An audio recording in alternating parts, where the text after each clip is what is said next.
Nós vamos abrir a palavra de Deus lá na primeira carta aos Coríntios. Nós vamos dar sequência hoje, né?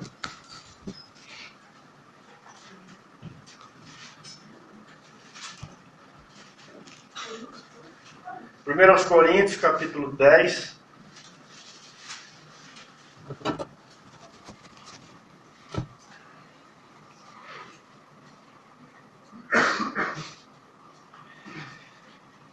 A última reunião que compartilhamos a palavra de Deus, nós fizemos a leitura no capítulo 10, do versículo 1 até o 13. Nós vamos repetir essa leitura hoje. Os irmãos então acompanhem, né? Ora, irmãos, não quero que ignoreis que nossos pais estiveram todos sob a nuvem, e todos passaram pelo mar, tendo sido todos batizados assim na nuvem como no mar, com respeito a Moisés. Todos eles comeram de um só manjar espiritual, e beberam da mesma fonte espiritual, porque bebiam de uma pedra espiritual que os seguia, e a pedra era Cristo. Entretanto, Deus não se agradou da maioria deles, razão porque ficaram prostrados no deserto. Ora, estas coisas se tornaram exemplos para nós, a fim de que não cobicemos as coisas más, como eles cobiçaram.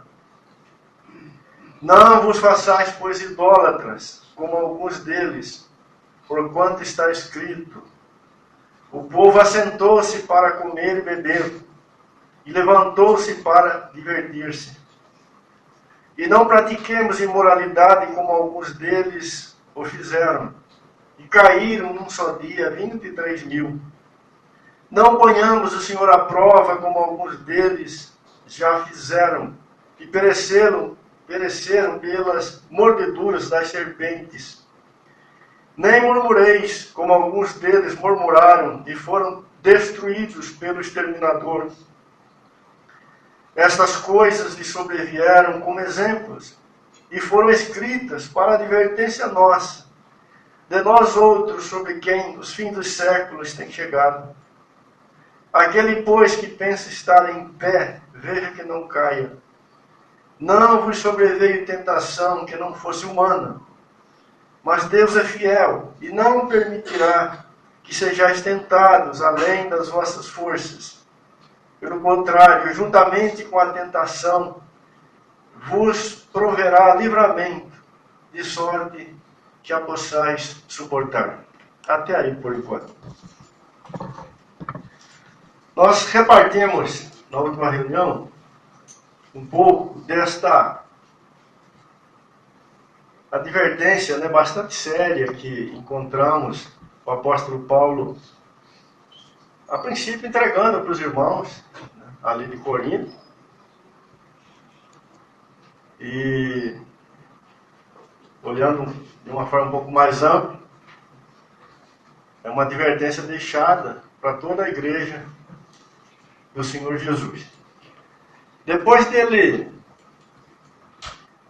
ter caminhado na sua carta, né, na sua palavra de exortação e de ajuda aos irmãos, né, abordando e tratando de várias coisas, vários fundamentos, de vários princípios, de várias verdades, né, acerca do Senhor Jesus e da sua igreja, e também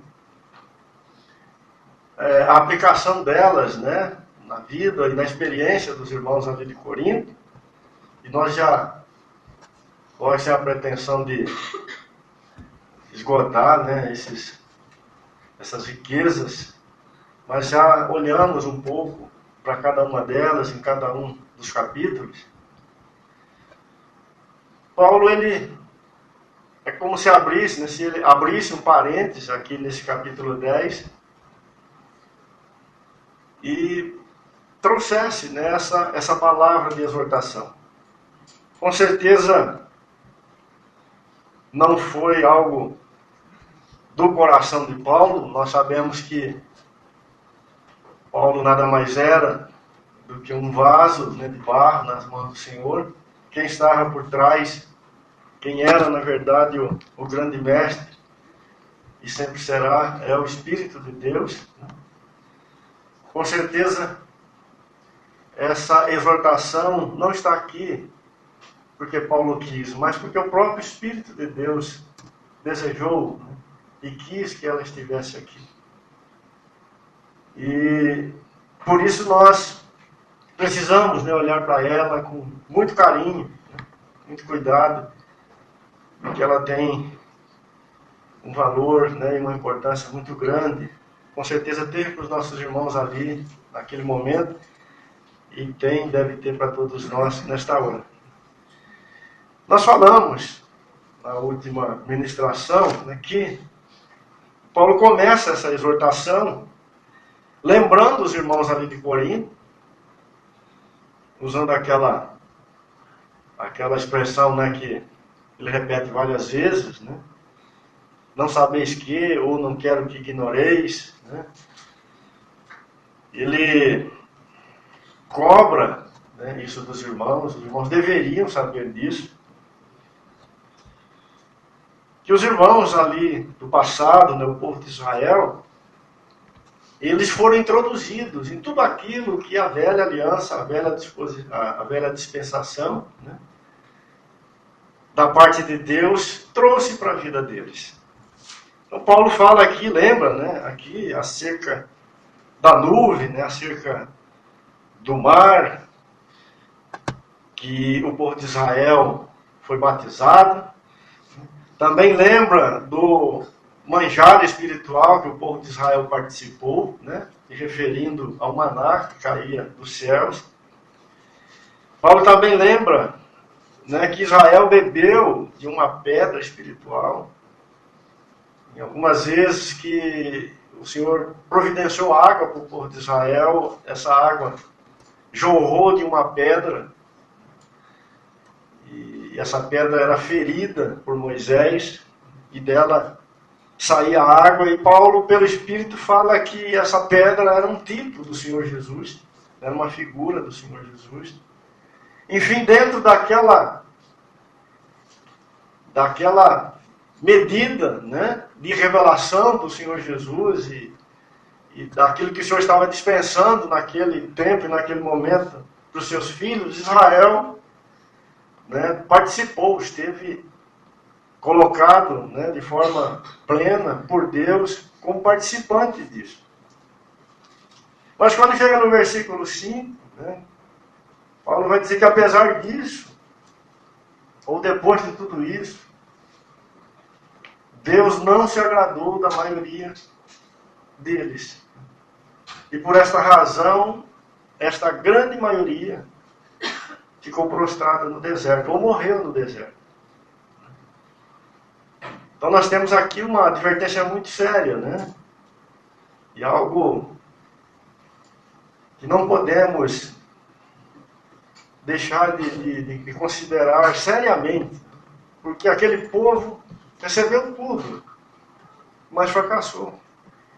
Aquele povo foi beneficiado, né, com abundância de graça e de misericórdia, mas Deus não se agradou deles, e eles ficaram prostrados, né, no deserto. Então Paulo vai chamar a atenção dos irmãos de Corinto, para quem ele estava ministrando, né, que isto foi deixado como exemplo para nós. Foi escrito, foi registrado, né, como exemplos para nós. Ou seja, para esse povo, né, sobre quem os fins dos tempos têm chegado. Nós sabemos que essa é uma referência à igreja, né, aos filhos de Deus em Cristo Jesus. E que isto foi deixado como exemplo, foi escrito como exemplo para advertência nossa. Para quê, queridos? Para não cairmos no mesmo erro que Israel caiu lá no passado. Esta é a única razão. Este é o único motivo. Por isso que Paulo, quando chega aí no versículo 12, né, ele diz: aquele que pensa estar em pé, veja que não caia. Esse é o outro lado, né, ou o contraponto daquilo que ele está dizendo. Quer dizer, Israel caiu lá, apesar de tudo. Agora, nós que estamos em pé, temos que cuidar da nossa caminhada para não ocorrer conosco o mesmo que ocorreu com Israel lá no deserto. Por quê? Versículo 13. Não vos sobreveio tentação que não fosse humana, mas Deus é fiel e não permitirá que sejais tentado além das vossas forças. Pelo contrário, juntamente com a tentação vos proverá livramento, de sorte que a possais suportar. Israel caiu porque na hora da provação, ou da tentação no deserto, Israel não resistiu, não foi encontrado fiel, não deu a resposta que precisava dar. E isto foi deixado para exemplo, para a igreja, para que a igreja, né, entregue ou tenha, né, uma resposta diferente daquela que teve Israel. Porque uma coisa é certa, assim como Israel foi provado, a igreja também será provada. Assim como Israel precisava ser encontrado fiel, a igreja também precisará ser encontrada fiel. Os irmãos se lembram que nós lemos no capítulo 1, versículo 8, quando Paulo fala, né, da sua confiança, que o próprio Deus vai terminar a sua obra na vida dos irmãos de Corinto, até o dia do Senhor. Ele diz que ele cria, né, que os irmãos seriam achados irrepreensíveis no dia do Senhor. E nós comentamos que o dia do Senhor, sobretudo, é o dia da manifestação do governo do Senhor. Então esse é o pano de fundo. Capítulo 15 desta primeira carta, quando Paulo também fala da ressurreição, né, ele vai falar que o Senhor, no dia da sua ressurreição, ele terá todos os seus inimigos debaixo de seus pés. Todos os adversários de Deus estarão debaixo de seus pés. Não ficará nada, né, na criação de Deus que não estará debaixo do governo de Jesus. Então esta provação, esta tentação, será sempre no sentido de roubar o povo de Deus do governo de Deus. Essa provação será sempre para empurrar o povo de Deus para a rebelião, para a não sujeição àquele que é o cabeça de todas as coisas. Este é o pano de fundo. E a ajuda, a palavra que Paulo está trazendo para os irmãos coríntios, é para que eles se ajustassem a isso. Pois o Espírito de Deus está conduzindo a igreja para que no final ela esteja completamente encabeçada por Cristo Jesus. E o governo do Senhor seja absoluto, né, sobre ela. Eu até quero ler esse texto com os irmãos. Vocês não precisam ler, não, só ouçam.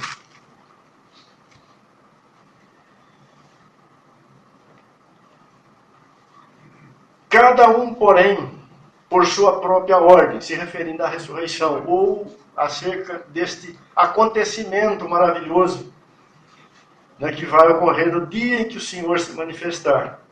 Cristo, as primícias. Depois os que são de Cristo na sua vinda. E então virá o fim.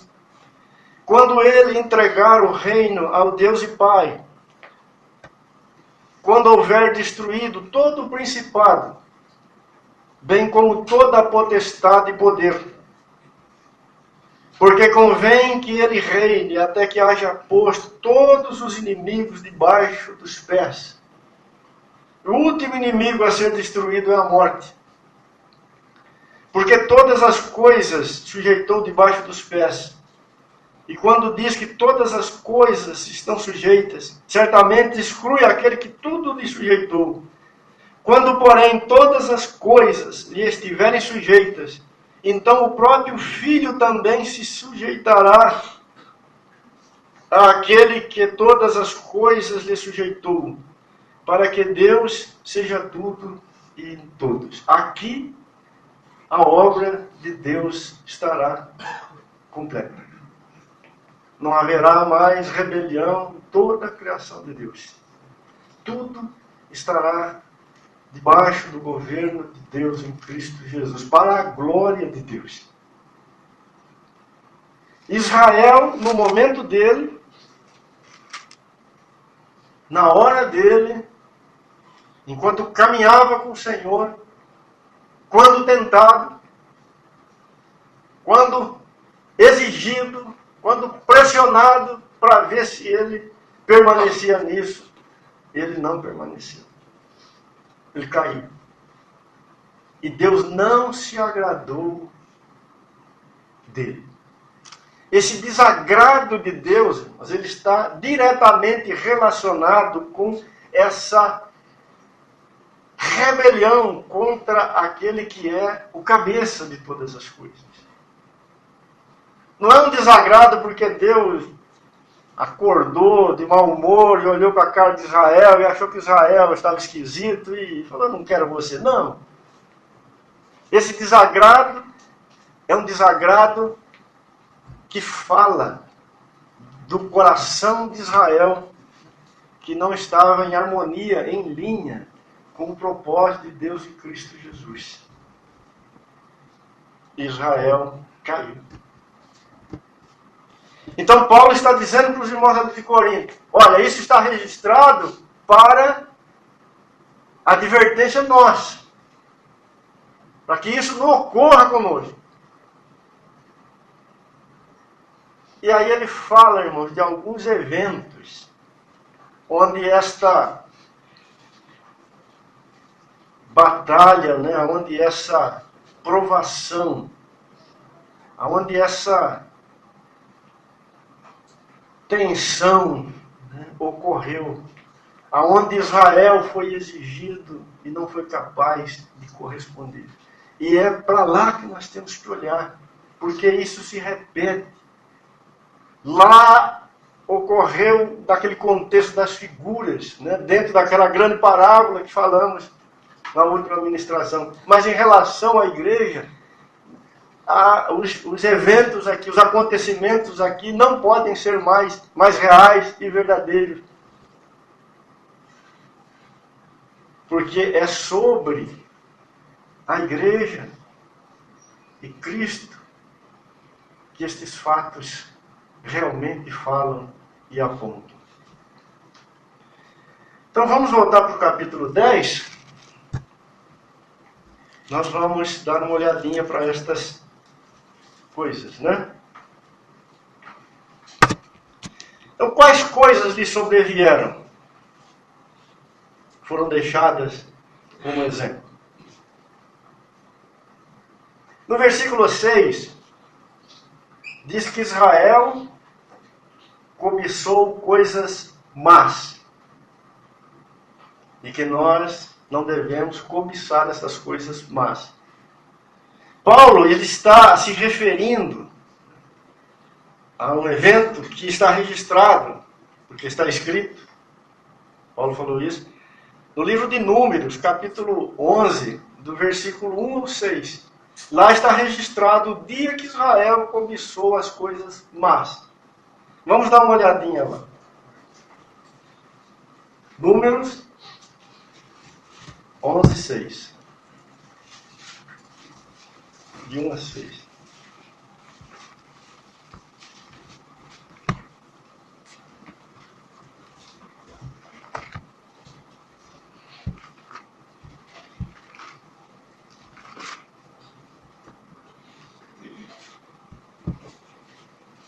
Queixou-se o povo de sua sorte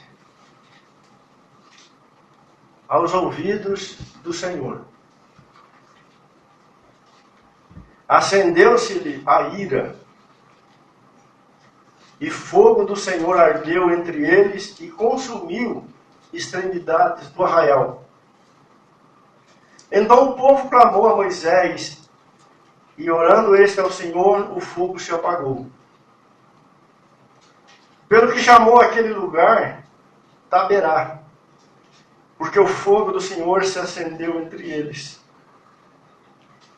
E o populacho que estava no meio deles veio a ter grande desejo das comidas dos egípcios. Pelo que os filhos de Israel tornaram a chorar e também disseram: quem nos dará carne a comer? Lembramo-nos dos peixes que no Egito comíamos de graça, dos pepinos, dos melões, dos alhos silvestres, das cebolas e dos alhos. Agora, porém, seca-se a nossa alma, e nenhuma coisa vemos senão este maná. Paulo está se referindo a este dia, a esta hora da história do povo de Israel. E ele fala aqui, pelo Espírito de Deus, que nesta hora eles cobiçaram coisas más.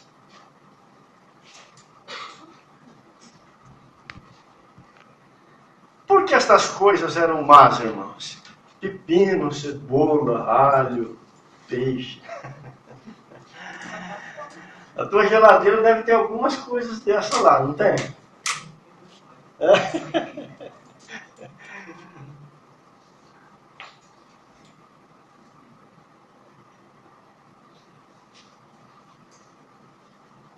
Veja que nós estamos diante de tipos e figuras, diante de parábolas que apontam para realidades espirituais. Por que eram más? Elas eram más porque elas pertenciam ao Egito. Não é isso?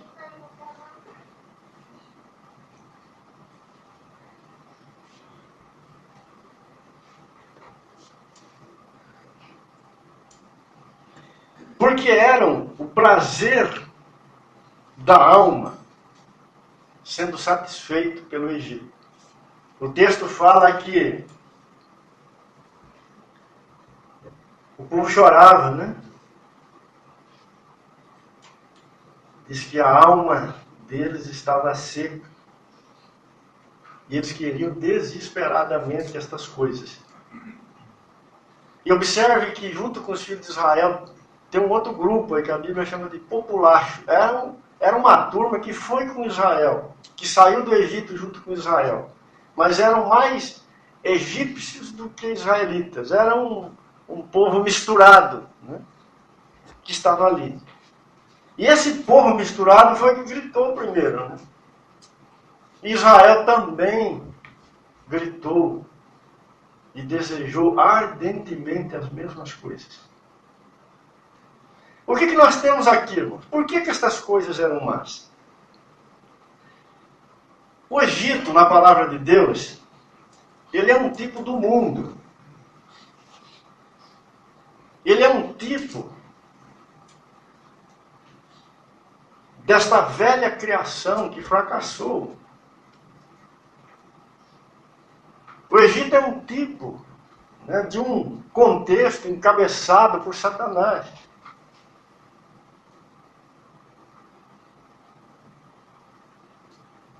E Deus havia acabado de retirar o seu povo do Egito. Não é? E Deus havia colocado entre Israel e o Egito uma coisa muito tremenda, que era o Mar Vermelho, que eles passaram por ele a pé enxuto. Deus fez um milagre. Deus não fez isso?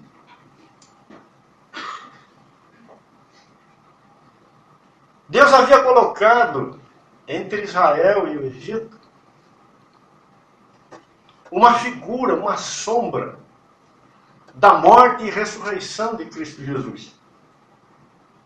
E não só isso, Deus havia colocado Israel debaixo da nuvem. Por isso que Paulo lembra aqui nos primeiros versículos que eles foram batizados na nuvem.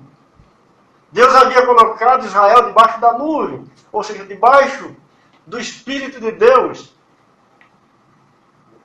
O feito de Israel, ali nos tipos, habitação do Espírito Santo de Deus.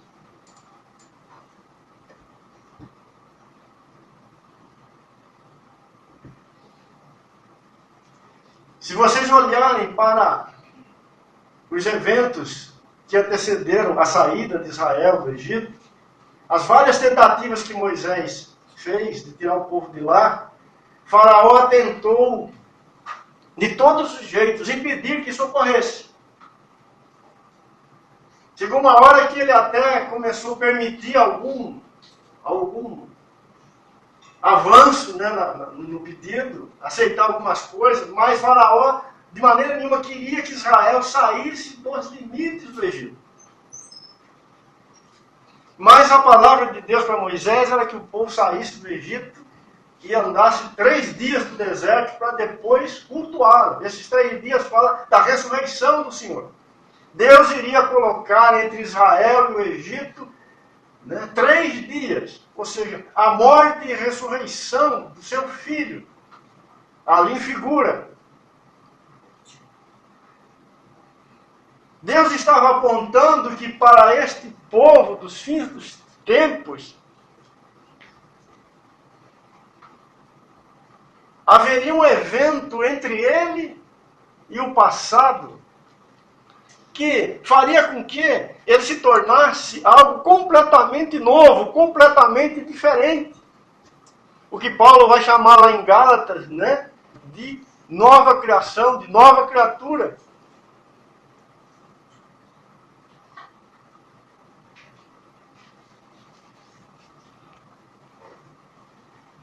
Mas Israel estava do outro lado, mas o seu coração voltava para onde? Para o Egito.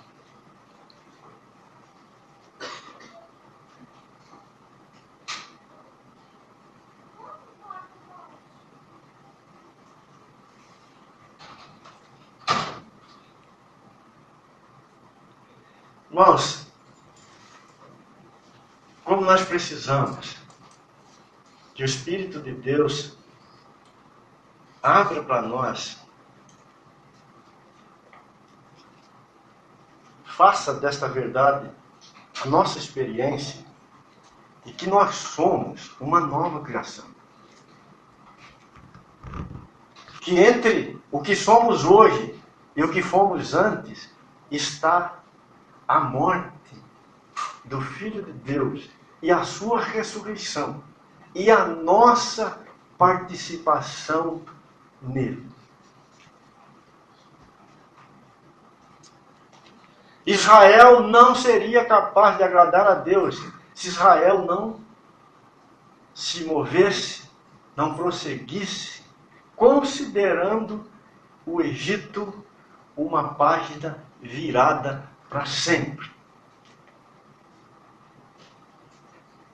Pois Israel havia morrido para o Egito quando passou pelo Mar Vermelho.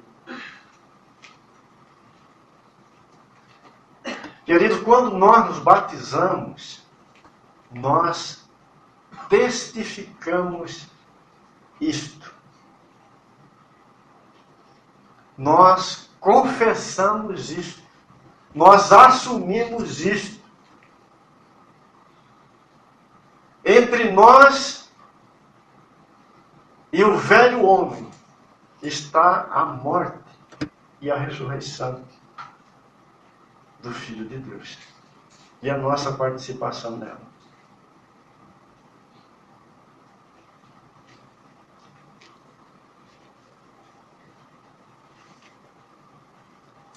Mas Israel está aqui, desesperado pelas coisas do Egito. Que lista que nós podemos fazer hoje?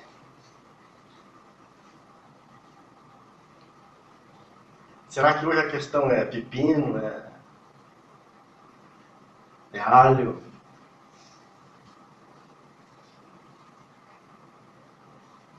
Será que os irmãos ali de Corinto, o problema deles era os pepinos, os alhos, as cebolas, os peixes?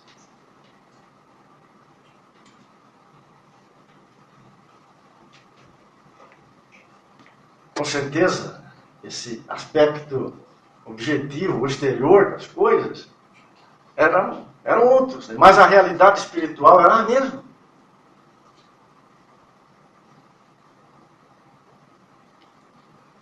O Senhor Jesus disse que aquele que coloca a mão no arado e olha para trás, não é digno do reino. Está falando da mesma coisa.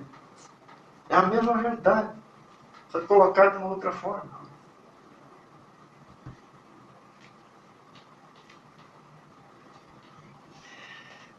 Mas a pressão, irmãos, e a tentação, ela vai ser sempre nessa linha. Para o retorno.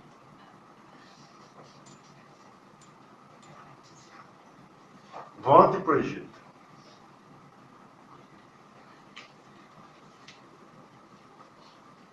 Observem que eles, olhando para o Egito desta forma, eles colocaram em desprezo a comida do céu. Está escrito no versículo 6.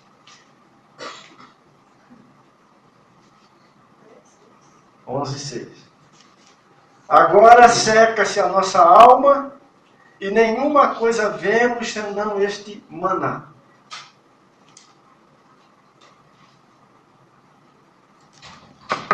Na medida em que Israel voltava os seus olhos para o Egito, eles manifestavam na mesma medida e na mesma proporção desprezo pela comida que caía do céu.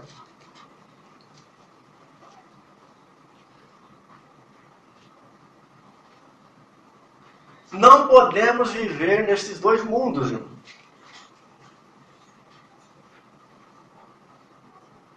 A igreja do Senhor, ela só avançará, ela só terá experiências com as riquezas insondáveis de Cristo Jesus se ela andar de costa para tudo aquilo que não é do Senhor Jesus. Se quisermos os dois mundos, vai acontecer o que aconteceu com Israel. Na medida em que eles desejavam e olhavam para a comida do Egito, eles manifestavam desprezo pela comida do céu. O diabo não pode, como ele não pôde impedir que o maná caísse sobre o acampamento de Israel. Mas ele foi capaz de tirar os olhos e o coração de Israel daquela comida celestial e colocar o coração de Israel lá nas cebolas no Egito. Isso ele foi capaz de fazer.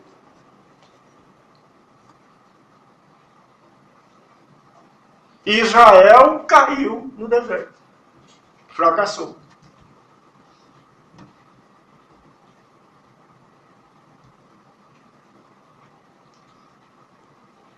Lá no capítulo 11, versículo 27, nós já lemos esse versículo muitas vezes, né? Quando Paulo adverte os irmãos lá e fala assim, que aquele que comesse do pão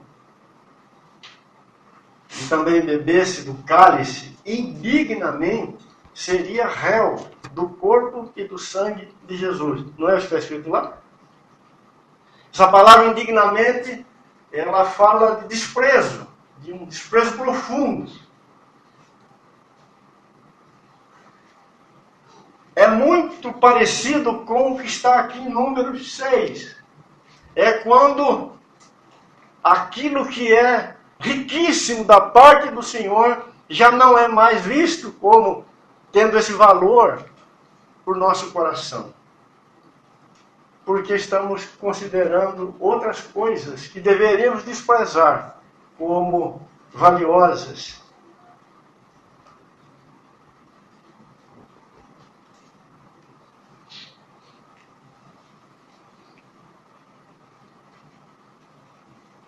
Por que estas coisas eram más?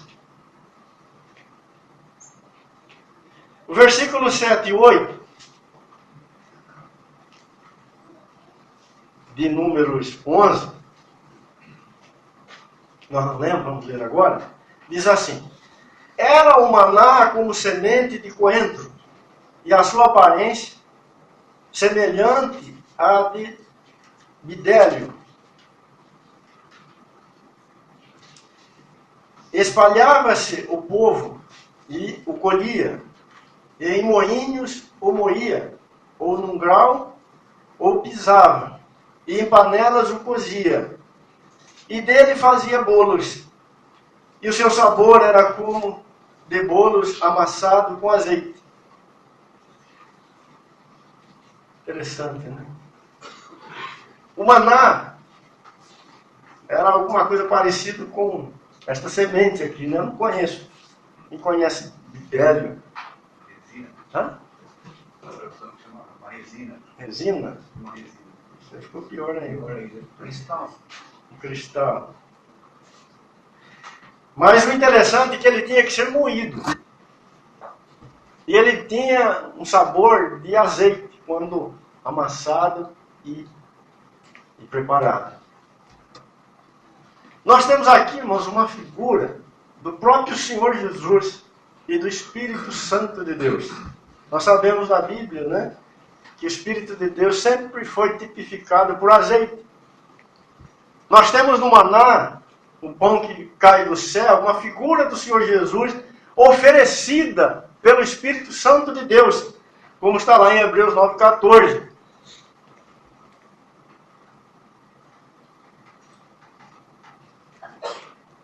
Israel foi encontrado como quem cobiçava coisas más, porque desprezou esse pão que caía do céu, que falava do Senhor Jesus, da sua oferta, do seu sacrifício, por obra do Espírito Santo de Deus, e desejava as coisas do Egito, do velho homem, da velha criação, do reino de Satanás.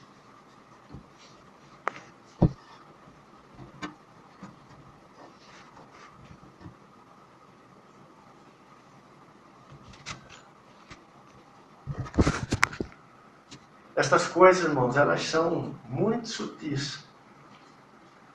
Israel não sentiu saudade da cebola, do pepino, do alho no outro dia, na medida que eles foram andando pelo deserto. Eles foram sendo cativados e trazidos de volta para o Egito.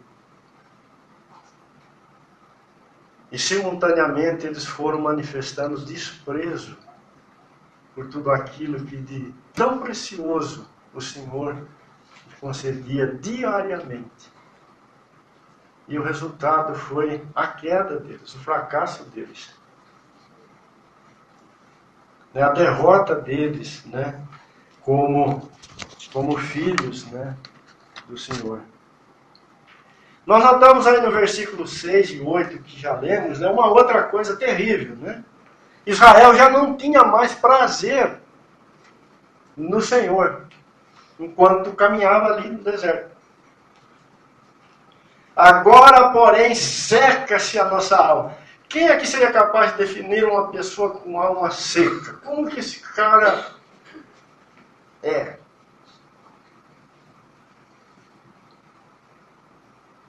Prazer nenhum. Nada pra ele. Depressão é uma palavra pequena para definir uma pessoa com alma seca, né? E essa secura tinha como causa no coração deles o Senhor. Eles não tinham mais alegria no Senhor. Perderam a alegria. Perderam a alegria. No versículo 8, eles perderam o prazer nas coisas do Senhor.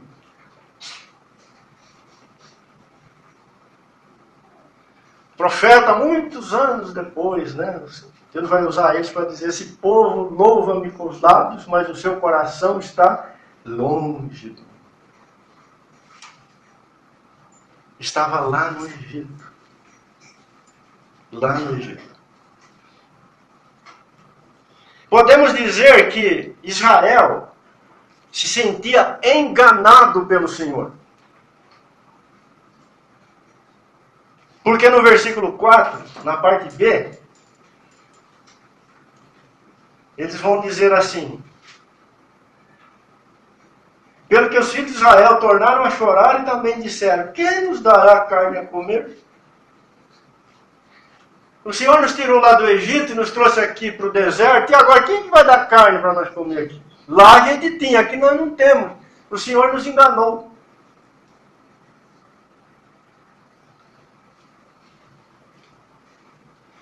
Se você ir um pouquinho para frente aí em Números 16, eu queria que você fosse comigo, Números 16, versículo 12.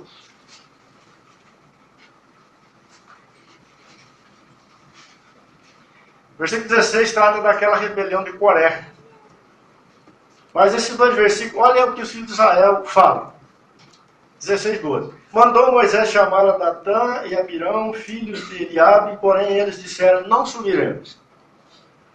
Porventura é coisa que somemos, que nos fizeste subir de uma terra que mana leite e mel. Olha, eles estão chamando o Egito de terra que mana leite e mel. Sendo que o Senhor disse que a terra que manaria leite e mel era a terra para onde o Senhor estava levando eles. Para fazer-nos morrer neste deserto, senão que também queres fazer-te príncipe sobre nós. Nem tampouco nos trouxeste a uma terra que mana leite e mel, nem nos destes campos e vinhas, nem heranças. Pensas que lançarás pó aos olhos destes homens, pois não subiremos.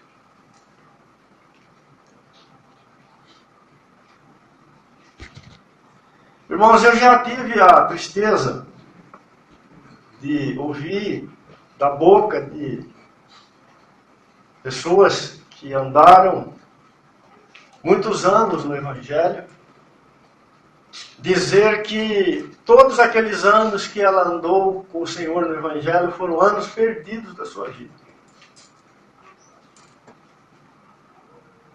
Disseram: eu não quero mais o Senhor. Eu não quero mais a igreja do Senhor. Eu não quero mais a palavra de Deus. Porque eu já perdi muitos anos da minha vida.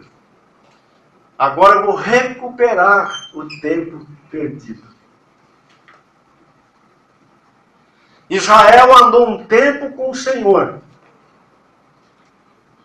Chegou uma hora que ele perdeu o seu prazer no Senhor. E não só perdeu o seu prazer no Senhor, como achou que o Senhor o havia enganado. Começou a considerar a vida deixada para trás, ou o Egito deixado para trás, como uma herança melhor do que aquela que eles estavam recebendo do Senhor.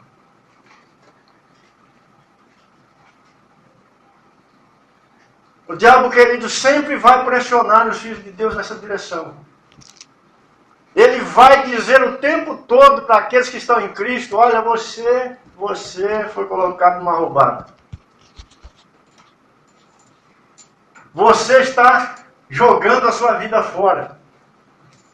Lugar de alegria, lugar de terra que mana leite e mel é aquela lá. Olha lá o seu colega lá. Olha lá a vida que ele tem. Olha que legal andar com a cara cheia de droga, com a cara cheia de cerveja. Olha lá a mulherada que ele tem.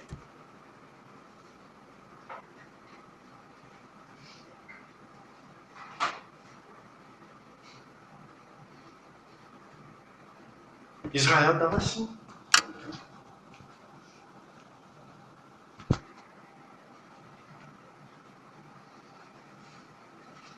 Israel cobiçou coisas más porque Israel teve o mesmo coração que tinha aquele populacho.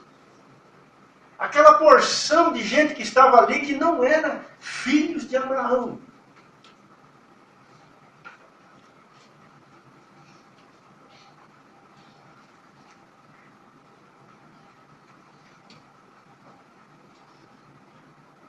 Sempre que você se ver em dúvida se deve acolher no seu coração alguma coisa, faça uma perguntinha para começar, que ajuda muito. Aqueles que não conhecem o Senhor, gostam disso? Ama isso? Considera isso importante? Que valor que o mundo dá para estas coisas?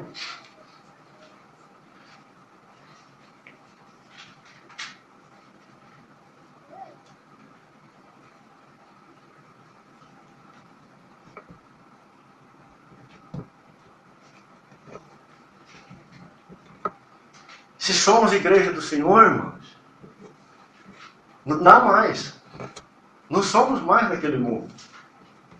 Não podemos mais conviver com as mesmas pessoas, ter os mesmos propósitos para a nossa vida. Não podemos usar o nosso dinheiro para as mesmas coisas. Não podemos passar as nossas férias no mesmo lugar que passam os homens que não conhecem a Deus. Não podemos criar os nossos filhos da mesma forma que eles criam. As esposas não podem ter como modelo o mundo. Os homens não podem ter como modelo para ser marido o mundo. Os filhos não podem ter como modelo para se relacionar com os pais o mundo. De lá nós fomos tirados, nós somos povo de Deus. Nós temos uma outra constituição, nós temos um outro governo, nós somos uma outra raça, uma outra criação.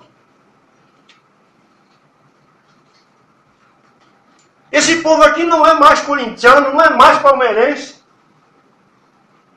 Esse povo aqui é povo de Deus.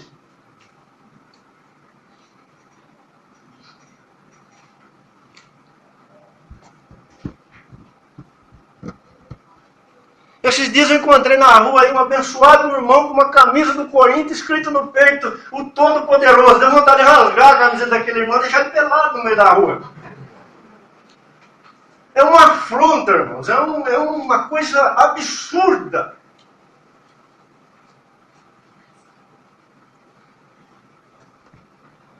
Mas ele sumiu. Faz muito tempo que ele sequer se reúne com os irmãos para ouvir a palavra de Deus.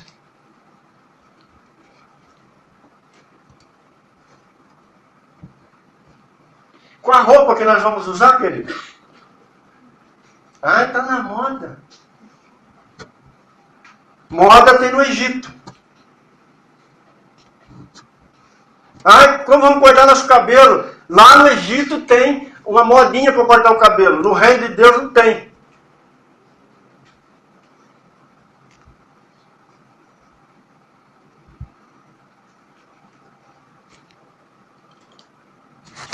Por que vão falar de mim? Achar que eu sou esquisito? Você é um esquisito. Se você é de Jesus, você é esquisito. Aqui nesse mundo não tem lugar para você. Você é estranho. Agora, se você quiser ser amigo desse populacho aqui, o seu fim vai ser voltar para o Egito. No seu coração. E você vai cair no deserto e não vai honrar o Senhor.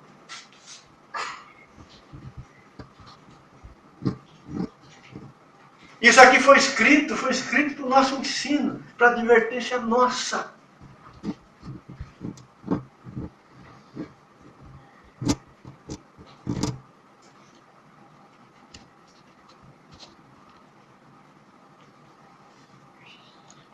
Israel invejava os egípcios. Eles têm carne para comer e nós não temos. Vocês se lembram do salmista Asaf? Querem dar uma ouvidinha em Asaf para ver o que aconteceu com ele quando ele começou a sentir inveja do ímpio? Vamos ler juntos o Salmo 73, alguns versículos?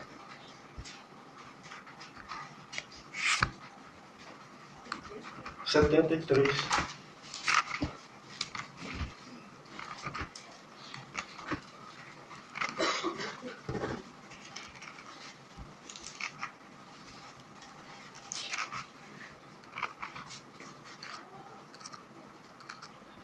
Salmo 73, versículo 1. Com efeito, Deus é bom para Israel, para com os de coração limpo. Quanto a mim, porém, quase me resvalaram os pés.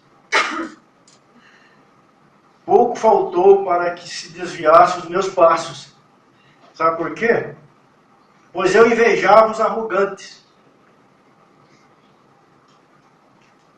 ao ver a prosperidade dos perversos. O perverso sempre tem carne para comer. Sempre tem pepino para comer. Cebola.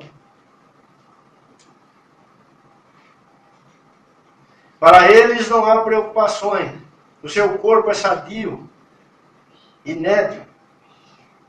Não partilham das canseiras dos mortais, nem são afligidos como os outros homens. Essa preocupação de ficar muito bonito,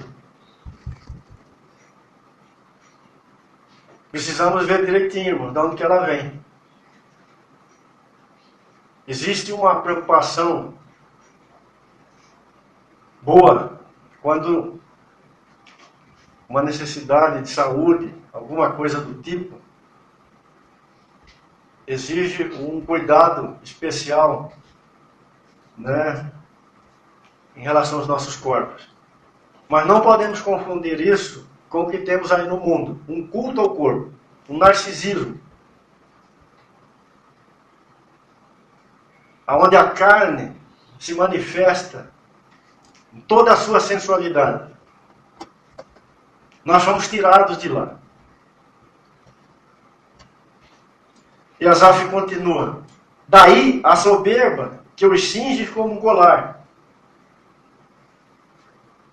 Não é novo esse negócio do cara fortão ser soberbo. Asaf já via isso nos seus dias. Não sei se tinha academia lá em Jerusalém. E a violência que os envolve como um manto. Os olhos saltam-se da gordura, eram bombados. Do coração brotam-lhes fantasias. Motejam e falam maliciosamente. Da opressão falam com altivez. Contra os céus desandam a boca, e a sua língua percorre a terra. Por isso, o seu povo se volta para eles, e os tem por fonte de que bebe a largos sorvos. Essas palavras são muito fortes, né? Asaf está dizendo que, sendo enganado, o povo de Deus olhava para estes homens e considerava eles alguma coisa muito importante, muito maravilhosa, uma coisa que valia a pena alcançar. Ele diz, como sabe Deus? Acaso há conhecimento do Altíssimo? Eis que são estes os ímpios, e sempre tranquilos, e aumentam suas riquezas. Com efeito, inutilmente conservei puro o meu coração, e lavei as mãos na inocência. Pois de contínuo sou afligido, e cada manhã castigado. Se eu pensara em falar tais palavras, já aí teria traído a geração de teus filhos. Em só refletir para compreender isso, achei muito pesada a tarefa para mim. Até que entrei no santuário de Deus e atinei com o fim deles. Então Asaf, ele começou a olhar do lado, né? E ele fala que ele não fazia isso sozinho. Muitos filhos de Deus na sua geração também faziam isso. E ao fazer isso, Asaf diz que ele quase desviou seus pés do caminho do Senhor. Israel fez isso lá no Egito, lá no deserto, quando considerou o Egito uma terra que manava leite e mel. e teve inveja de tudo aquilo. E Israel caiu. E Paulo está dizendo pelo Espírito de Deus, né, que não devemos cobiçar estas coisas, mas como eles cobiçaram. Se olharmos para os irmãos ali de Corinto, né, lá no capítulo 3, Paulo, no versículo 3, ele fala que os irmãos de Corinto ainda não podiam ser chamados de homens espirituais, porque eles ainda viviam segundo os homens.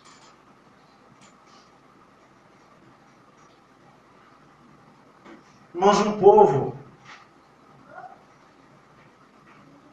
novo, povo da nova aliança, regenerados, criados em Cristo Jesus,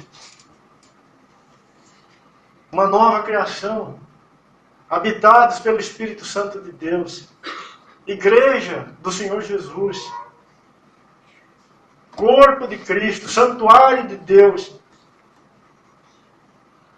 participantes da comunhão, ou chamados à comunhão do Filho, mas ainda vivendo e andando no caminho dos homens.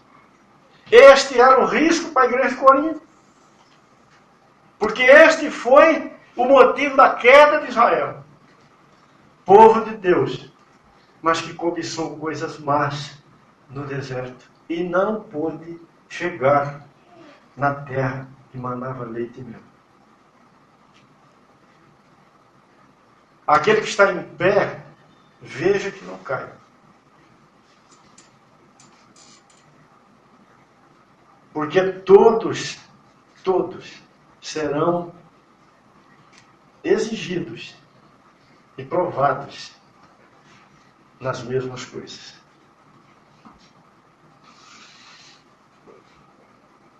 Queridos,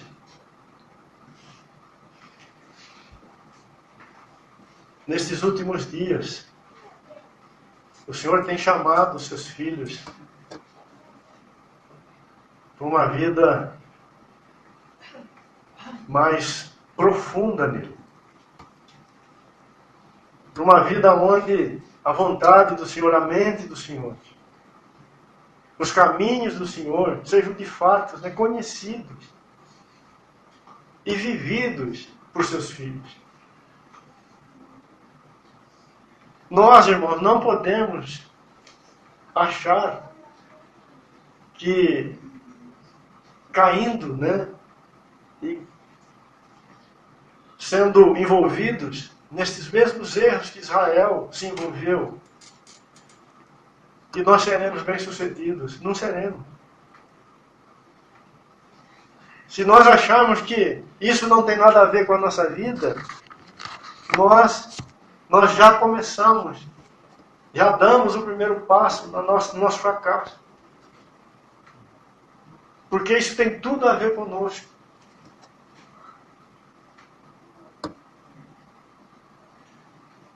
O Senhor nos tirou do reino das trevas e nos transportou para o reino do Filho do seu amor.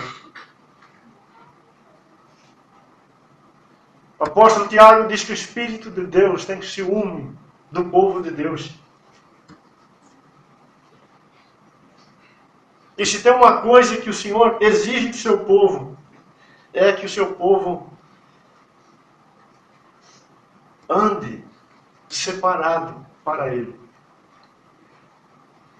Se considere um povo exclusivo de Deus. Um povo que encontra a sua alegria, o seu prazer no Senhor. Que o pão vivo que nos é dado, que a água viva que nos é dada, satisfaça plenamente o nosso coração.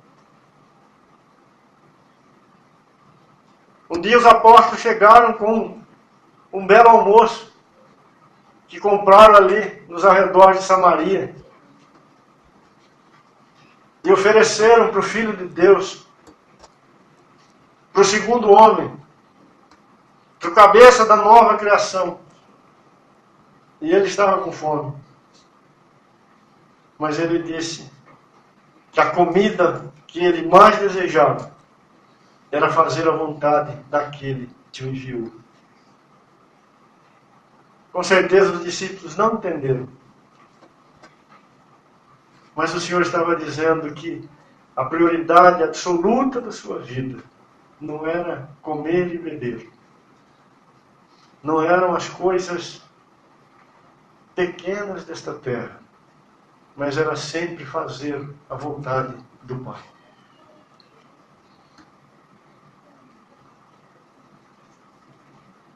Que o Senhor nos ajude.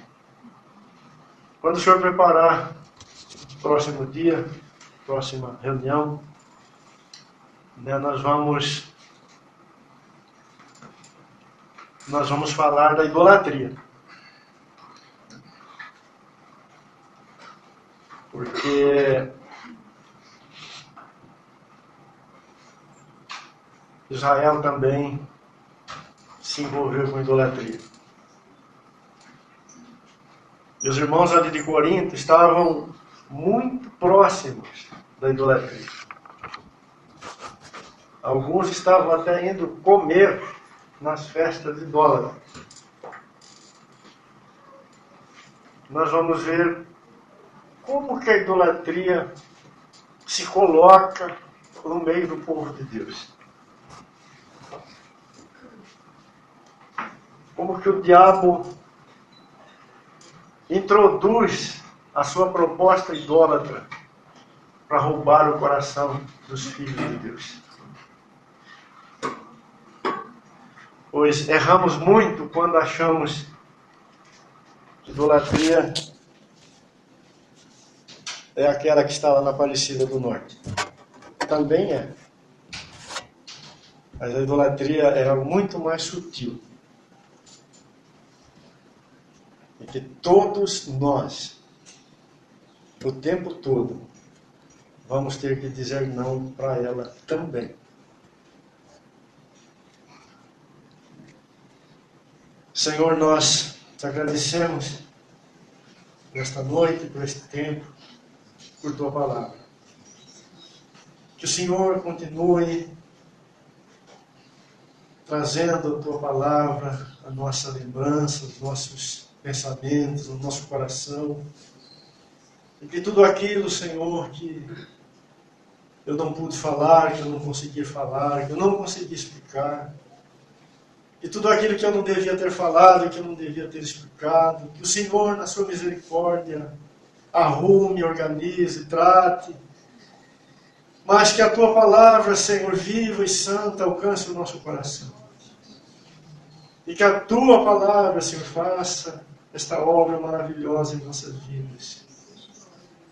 E que o nosso caminho, Senhor, seja reto na sua presença. Para a tua glória, Senhor, e para o teu louvor. O nome bendito e fiel do Senhor Jesus. Te agradecemos. Amém.